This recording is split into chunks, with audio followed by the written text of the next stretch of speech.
Hola chicos, ¿qué tal? Bueno, aquí ya subo el segundo vídeo de clase desde casa y vamos a hablar en este caso sobre el punto 2 del libro, de la página 158, que son las comunidades de cazadores y recolectores, ¿de acuerdo? Bueno, para empezar de primeras, quería mostraros aquí una imagen sobre las etapas de la prehistoria, ¿de acuerdo? Bueno, se dieron tres etapas distintas. El Paleolítico, que es la etapa más antigua, se dio desde hace 1 millón de años hasta hace 7000 o en el 7000 antes de Cristo. Después el Neolítico se dio desde el 7000 antes de Cristo hasta el 6000 antes de Cristo. Solamente 1000 años. Fijaos la diferencia de cantidad de años con el Paleolítico. Y después se dio la edad de los metales entre el 6000 a.C. y el 3000 a.C. ¿De acuerdo? Estas son las tres etapas por las que pasó la prehistoria. Y en concreto, lo que nos interesa son las etapas o las fases del Paleolítico en este caso, que tiene tres también. El Paleolítico inferior, que es el más antiguo, el Paleolítico medio y el Paleolítico superior. ¿De acuerdo? ¿Qué características tiene el Paleolítico? Bueno, que duró más o menos unos 5 millones de años, hasta el 11.000, 10.000, 9.000, 8.000, por ahí, antes de Cristo, ¿de acuerdo?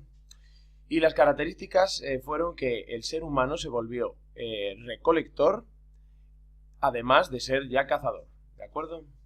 Bueno, entonces, comenzamos con el asunto. Aquí tenemos una imagen de un poblado prehistórico y nos muestra cómo era la vida humana, ¿de acuerdo? Los grupos de personas del Paleolítico, en este caso ya podrían ser tanto Homo sapiens sapiens como Homo neanderthalensis, ¿de acuerdo? Inclusive también hasta Homo erectus. Bueno, eran nómadas. ¿Qué significa que eran nómadas? Pues que viajaban de un sitio a otro. ¿Por qué? Pues por diversas cosas. Por ejemplo, la principal era los cambios climáticos.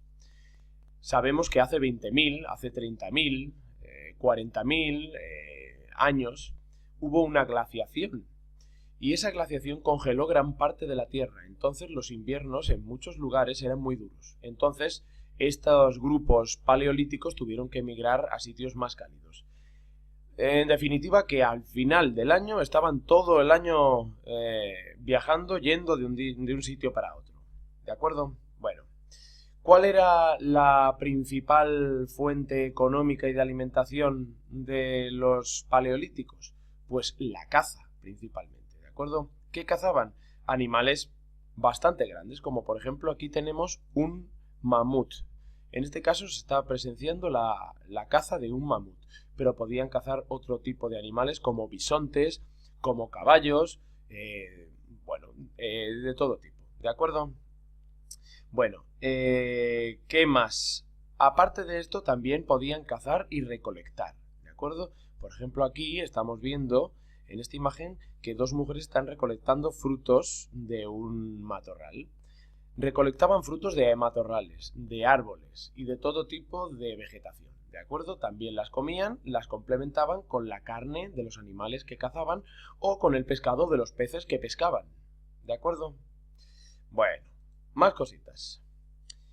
En este caso hay que hacer especial mención a la fabricación de instrumentos, ¿de acuerdo? Bueno, pero esto lo veremos un poquito más adelante. De momento vamos a seguir con,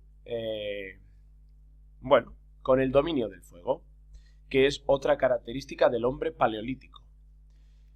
¿Quién fue el que descubrió el fuego? Bueno, pues lo descubrió Homo erectus. Fue el primero que se dio cuenta de que eso era algo especial y que podía aprovecharse de ello, podía usarlo. ¿Cómo lo descubrió? Bueno, pues perfectamente pudo haber sido a partir de un rayo que quemó un árbol y empezó a arder.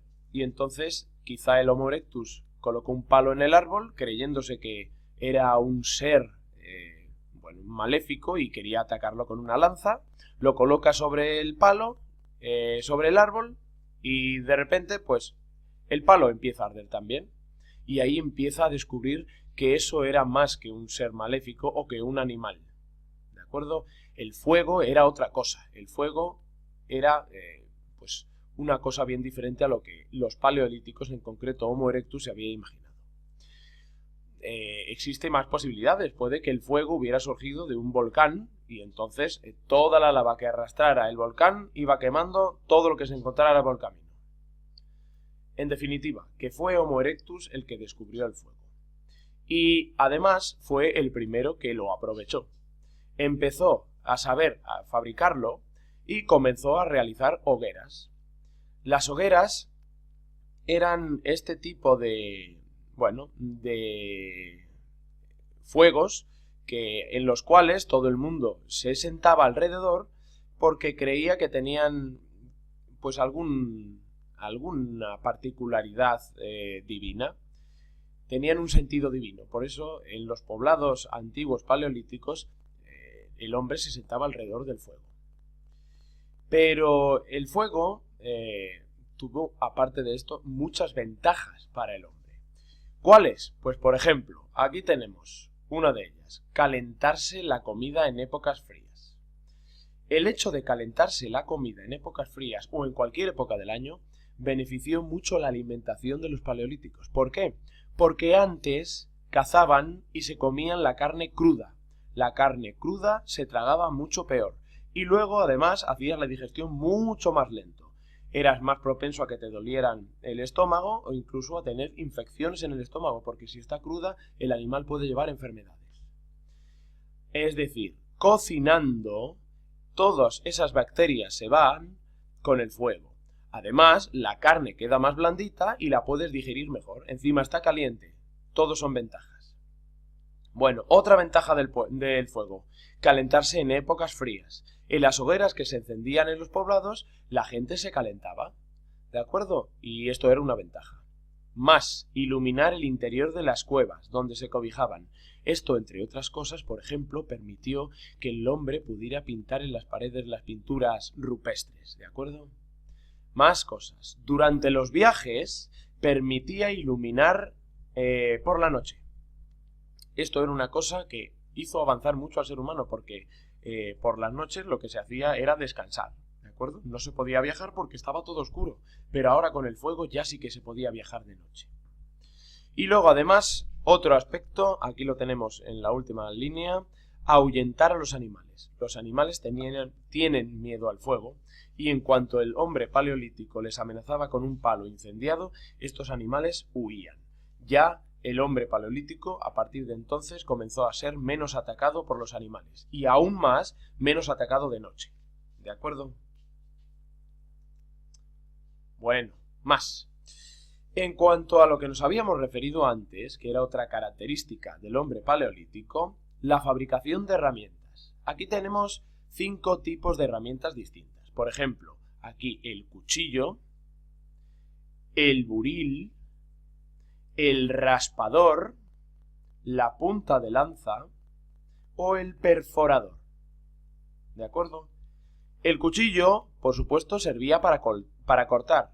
Tenía los filos muy finos y estaba muy afilado. El buril servía para hacer agujeros, ¿de acuerdo? Bien sobre una roca, bien sobre una piedra, sobre un animal, sobre un hueso, servía para eso. El raspador servía para pulir las piedras para que quedaran más finas, con más filo y que fueran más afiladas, ¿de acuerdo? Esto era un raspador. También servía para quitar las escamas a los peces, para quitar la piel y el pelo de los animales, etcétera, etcétera, etcétera. La punta de lanza, pues todos saben para lo que es, se ponía en la punta de un palo y servía para cazar. Y el perforador también, en este caso, servía para perforar cualquier tipo de superficie, bien sea hueso, bien sea cuernos, astas, carne, lo que fuera. Bueno, aquí tenemos una de las herramientas más características del hombre paleolítico, que es el bifaz. El bifaz se utilizaba para muchas cosas. ¿Y por qué se llama bifaz? Porque bi significa dos y faz caras. Entonces es una herramienta de dos caras, ¿de acuerdo? Pulida por las dos caras. Aquí en medio la tenemos de canto. ¿Cómo quedaría de canto? Y aquí abajo la tenemos mirándola desde arriba. ¿Cómo quedaría? Bueno, ¿el bifaz para qué sirve? El bifaz sirve para cortar. El bifaz sirve para perforar. Incluso hasta para golpear o para cortar con su filo carne o incluso huesos. ¿De acuerdo? ¿Cómo se desarrollaba un bifaz? Bueno, el bifaz tenía en la realidad más o menos este aspecto. Y para desarrollarlo había que quitar lascas. Si os fijáis, este bifaz tiene como unas pequeñas marcas a lo largo de toda su superficie y eso significa que con el golpe de otra piedra se han ido saliendo estas lascas, estos trozos laminados de piedra hasta darle esta forma final. Las lascas son estos trozos que me refiero. Están laminados, son finitos y salen o saltan a la vez que se golpea el bifaz con otra piedra. La forma de fabricarlos era más o menos esta. Bueno, digamos que esta es la piedra en bruto. Entonces, con la ayuda de otra piedra, se le da una forma aproximada, más o menos, en bruto. ¿De acuerdo? La forma más o menos del bifaz. Esto sería en la primera fase. Una segunda fase, en este caso con un percutor, se estaría dando filo y forma al bifaz. Es decir, se estaría afilando los bordes y estaría dando forma definitiva a lo que es la herramienta llamada bifaz. Y aquí la tercera fase, es la última, se termina de perfilar los bordes y los filos con un hueso duro que hacía las veces de martillo o de afilador. ¿De acuerdo? Bueno, y finalmente lo que nos quedaba era un bifaz con el cual se podían hacer muchísimas cosas. Incluso, bueno, pues por ejemplo, crear una lanza, por ejemplo, afilar la punta de una lanza, afilar cualquier otro tipo de herramienta de piedra, cortar pescado, pieles, carne, y bueno, y aprovecharlo como herramienta básica para cualquier tipo de función a diario del hombre paleolítico. ¿De acuerdo? En definitiva, que el hombre paleolítico finalmente terminó arreglándoselas con las herramientas y con el fuego. El hombre paleolítico no hubiera subsistido si no fuera por estas dos cosas. El fuego les permitió vivir, les permitió cazar, les permitió viajar, les permitió cocinar los alimentos y les permitió avanzar como seres humanos. Y las herramientas les ayudaron, bueno, pues a cazar, a pescar, a cortar, a pulir, a afilar, etcétera. Y de esta manera les hizo la vida más fácil al hombre paleolítico. ¿De acuerdo? Que no os olvidéis que vivían de una manera nómada. ¿Vale? Bueno, ya en los próximos días seguiré subiendo más vídeos. Si tenéis alguna duda me podéis preguntar por Edmodo o si no, en clase cuando os vea, cualquier tipo de duda os preguntaré. Por cierto, me preguntaréis si tenéis cualquier tipo de duda. Pero al respecto de qué os preguntaré, efectivamente, lo haré el próximo día de clase sobre este vídeo que os acabo de mostrar, ¿de acuerdo? El próximo día, que es el jueves, seguramente si lo veis hoy es pasado mañana o si la veis el miércoles es mañana. El próximo jueves, después del concurso de ClassDojo, empezaré una ronda de preguntas, ¿de acuerdo? Sobre este vídeo. Bueno, nos vemos el próximo día. Hasta luego.